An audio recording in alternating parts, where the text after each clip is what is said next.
E na sua casa, sozinho, você fala inglês relativamente bem. Ou talvez na sua cabeça, quando você está escrevendo, você escreve bem. Mas quando aparece alguém para te ouvir, hum, trava tudo. Ou até quem sabe, você começa a falar uma frase em inglês com confiança e no meio da frase aparece aquela voz. Ih, errei. Será que todo mundo viu? Ah, que vergonha. Quem sabe até você é daquelas pessoas que pensa em falar inglês, mas antes mesmo de sair alguma coisa, você pensa, eu não tenho certeza, vou preferir ficar quieto. Antes quieto do que errar. Esse é você? Bom, isso daqui não é necessariamente falta de inglês. Isso é a sua alma te pedindo a atenção. Este é o vídeo alma da nossa série Tríade e a fluência. A psicologia chama isso de bloqueios emocionais e eles têm endereço certo. O cérebro interpreta o olhar do outro como ameaça. Esse é o medo do julgamento. A mesma região no seu cérebro que é ativa quando você sente uma dor física, ativa quando você sente uma rejeição social. Para o seu cérebro, errar inglês na frente de alguém ativa o mesmo alarme de que um perigo real. Outro caminho, outro endereço é a baixa autoestima linguística, para ser bem específica aqui. Anos ouvindo, você não leva jeito para línguas. Ou quem sabe lá na escola você tirava notas baixas em inglês, ou até mesmo alguém zoou com a sua cara porque você tentou falar alguma coisa que a professora te ensinou. Quem sabe até alguns professores te corrigiram em público de uma forma que te constrangeu. Momentos de constrangimento ficaram gravados bem deep, bem profundos. E esses registros viraram crenças. Crenças guiam comportamento. O terceiro endereço, perfeccionismo. Só vou falar quando estiver pronto. Só vou fazer quando tiver certeza que está certo. O problema é que o perfeccionista nunca vai estar pronto. Ele nunca fala, porque nunca tá bom o suficiente. E quem não fala, não aprende a falar. Endereço número 4, síndrome do impostor. Essa aqui eu acho que já é bem conhecida também, né? Mesmo quando você já sabe o bastante, a voz interna na sua cabeça fica minimizando o seu avanço. Nunca vai ser o suficiente. Não sou fluente de verdade. Não sou avançado. Não sei nem o básico. Quem sou eu na fila do pão? Ainda não posso chamar isso de ter um bom inglês. Eu confesso, essa fui eu por muitas vezes, por muito tempo, querendo minimizar a minha conquista, mesmo tendo conquistado o inglês avançado dentro de 3 anos e meio, sendo já professora de inglês. Mas não se deixe abater. Vamos falar aqui sobre soluções, sobre como você pode vencer a sua alma e alcançar a fluência de verdade. Existe um estudo que mudou a forma como a psicologia vê o aprendizado hoje. O Harvard Study of Adult Development, um dos estudos mais longos. Oi, filha. Acompanhou por mais de 80 anos para entender o que gera bem-estar e saúde mental. A conclusão surpreendeu muita gente.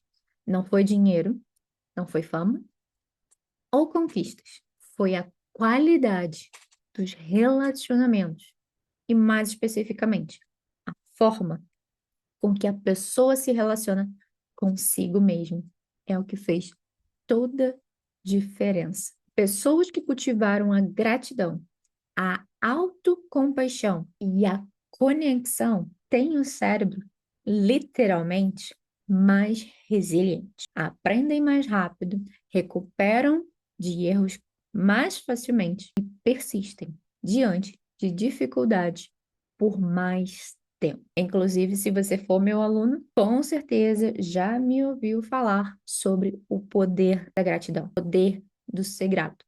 No mínimo, já me viu fazendo o momento inicial das aulas. 5 things you're grateful for today. Quais são as 5 coisas pelas quais você é grato hoje?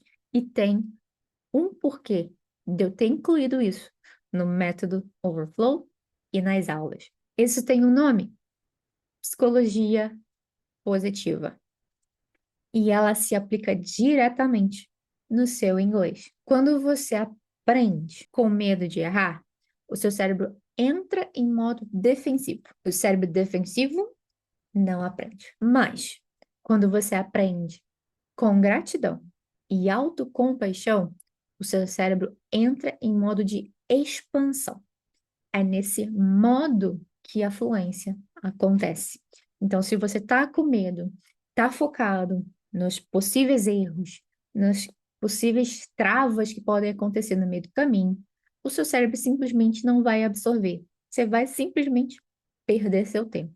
Mas, se você ativa o seu cérebro em modo de expansão, se você deixa de lado tudo que é de ruim e foca no que realmente é bom, o aprendizado vai vir com toda certeza. Aí ele vem e vem com facilidade, sem a necessidade de você perder horas ou gastar horas fazendo aquela mesma coisa de forma repetida. A gratidão não é apenas a espiritualidade, não apenas sobre espiritualidade. Afinal de contas, quem lê a Bíblia com certeza já viu alguma passagem falando sobre ação de graças, dê graças, ser grato. E não é apenas bíblico, também é neurociência, confirmando o que a Bíblia já nos diz. Quando você pratica a gratidão de forma intencional, o cérebro libera dopamina e serotonina, os mesmos neurotransmissores que reduzem a sua ansiedade. E como muitos já devem saber, a ansiedade estraga muita coisa, né? Inclusive a sua fluência. Mas, voltando aqui, aumentam também a sensação de segurança.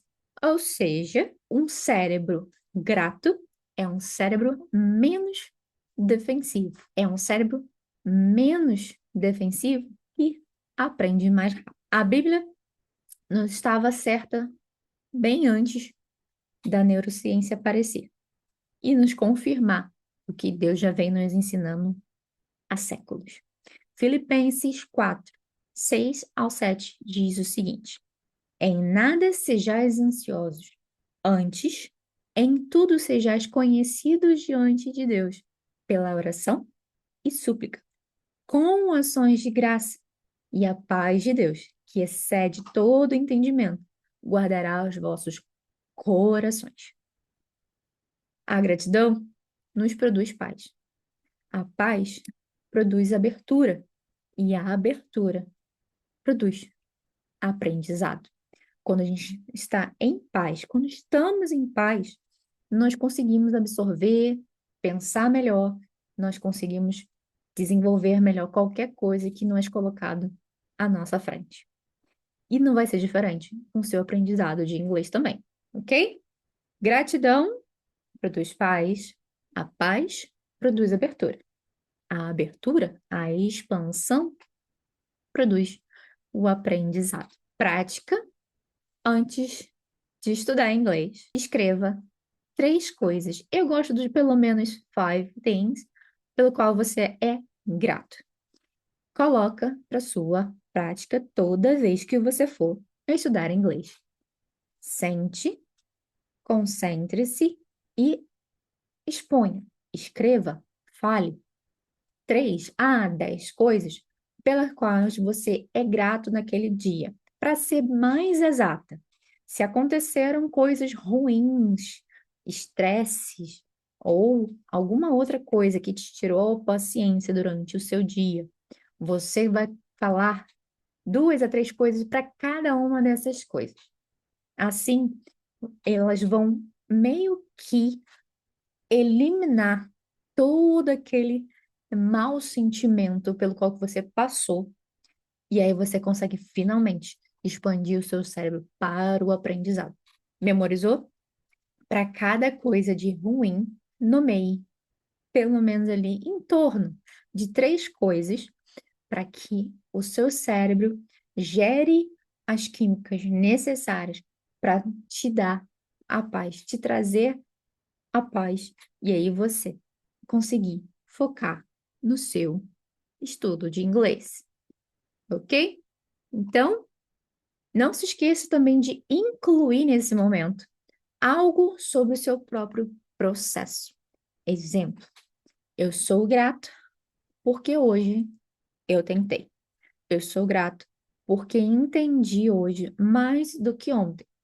Eu sou grato porque hoje eu consegui ficar sentado 5 minutos, 10 minutos para aprender inglês, comparados ao processo que aconteceu no dia anterior, por exemplo. Bora um pouquinho mais para exemplos da Bíblia. Moisés tinha todos esses bloqueios também. Quem já viu, leu, estudou a Bíblia, já sabe que Moisés também tinha lá seus bloqueios e quase, ele praticamente disse não para o chamado de Deus. E não é o meu objetivo aqui que isso aconteça com você também. Na verdade, o que eu quero é diga sim para o chamado de Deus, porque o inglês não vai ser mais um bloqueio na sua vida. Êxodo 4:10. Aqui é Moisés respondendo ao chamado de Deus. Senhor, nunca fui homem eloquente. Sou tardio de boca, tardio de língua. Muitos acreditavam, inclusive, na teologia de que Moisés era gago. Por isso, ele não tinha confiança de falar. Medo, baixa autoestima, crença limitante clara. E Deus disse o que para Moisés?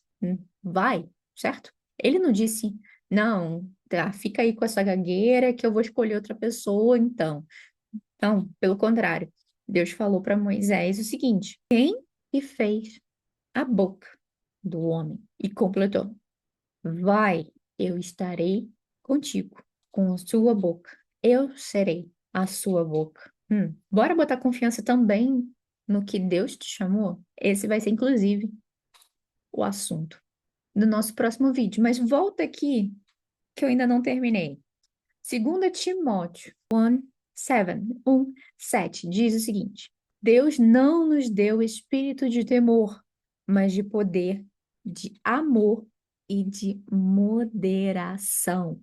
Ele não nos chamou para sermos tímidos, temer, mas sim de agirmos com amor, moderação e sob o temor do Espírito, debaixo da palavra de Deus. O medo de falar inglês, ele não é definitivo. Ele não te define. Ele não é o seu ponto final. Ele veio de experiências passadas, de crenças, de vozes antigas, de vozes de pessoas que te disseram algo. E como toda voz que não é de Deus, ela pode ser substituída. Principalmente você, cristão. Se você crê e eu posso todas as coisas naquele que nos fortalece, esse é o seu momento de colocar em prática. E todos esses sentimentos e a sua alma não seja o impeditivo para você cumprir o propósito pelo qual Deus te chamou. Romanos 12:2. Transformai-vos pela renovação da vossa mente. A Bíblia está cheia de ensinamentos que vai nos auxiliar a vencer as muralhas, as batalhas.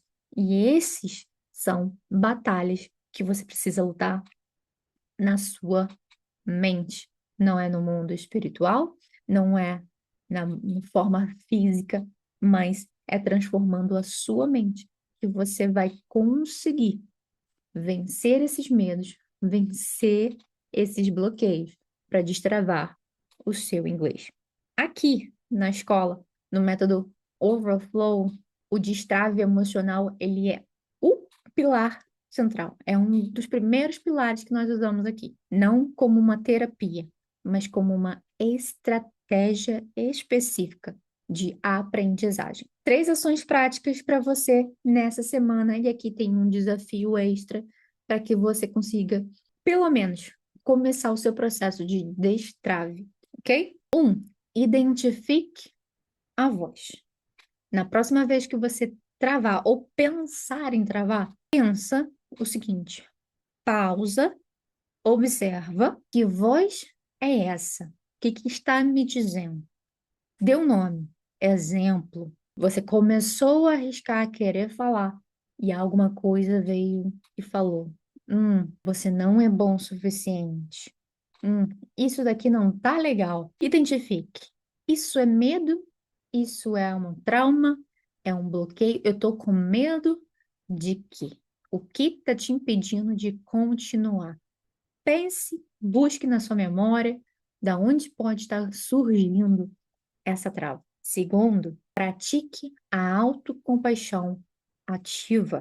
Trate-se como trataria um amigo, um ente querido, alguém que você ama. Ao invés de falar para você mesmo, ah, desiste, isso não é para você, haja diferente. Trate você mesmo como, não tem problema. Errou, bora aprender com o erro e tentar de novo, ok? Keep learning. Prática número 3. Troque a narrativa pela voz alta. Assim como eu disse, e ao invés de você te tratar mal a si mesmo, troque essa voz. Se policie e coloque frases que realmente vão trazer transformação e desbloqueio. Eu vou dar um exemplo, e aqui vai um exemplo para você já começar a praticar com o inglês. I'm learning. I'm growing. I'm not enough. Estou aprendendo. Estou crescendo. Eu sou o suficiente. Não é simplesmente parar e desistir, mas é identificar a sua área de trava, não ser alguém consigo mesmo, mas tentar mudar movimentos e situações. Use uma narrativa que realmente vai te trazer benefício. É você trocar aquela frase pelo qual você estaria falando para você mesmo do parar e desistir por algo como continue. Não chegou a sua hora de parar. Levanta, sacode a poeira e keep going, keep growing. Se, enquanto você assistia esse vídeo, você reconheceu esses bloqueios, esses ou alguns mais, sentiu que precisava mais do que dicas soltas. Eu criei um workshop especialmente para isso. Se chama The Turning Point. É o ponto de virada para quem quer entender de onde vêm esses bloqueios e como quebrá-los de uma vez por todas. Inclusive, o Turning Point, ele tem uma participação mega especial da psicóloga Patrícia Pancotti. Eu vou deixar o link aqui embaixo na descrição para que você possa ter esse momento de destrave inicial, além do vídeo aqui. Lá vão ter alguns exercícios que tanto eu quanto a Patrícia fizemos e orientamos os alunos para desbloquearem, principalmente as crenças iniciais. Mas, se ainda tem uma camada, falamos sobre o corpo, hoje falamos sobre a alma, mas por que quem já cuida do corpo, quem já tratou a alma, será que ainda tem algo que te impede de conquistar a fluência? Hum. Se você já trabalha o seu emocional, se você ainda assim perde a sua constância, segura firme aí, que depois a gente vai ver no próximo vídeo como você vai parar de começar, recomeçar o inglês várias e várias vezes, mas sim ter o caminho, a instrução correta para prosseguir com constância. Porque não é por falta de disciplina, é falta de combustível. Que esse é o assunto do nosso próximo vídeo, o espírito. como você pode alimentar a sua consistência de forma que nenhuma técnica de produtividade conseguiria sozinho. Não vai ser uma técnica de alta performance que vai te ensinar. O que eu vou te ensinar no nosso próximo vídeo da semana que vem, data aqui embaixo, se já tiver liberado, vai estar aqui em cima nos cards, ok? Então vamos falar sobre isso no próximo vídeo. Te vejo lá.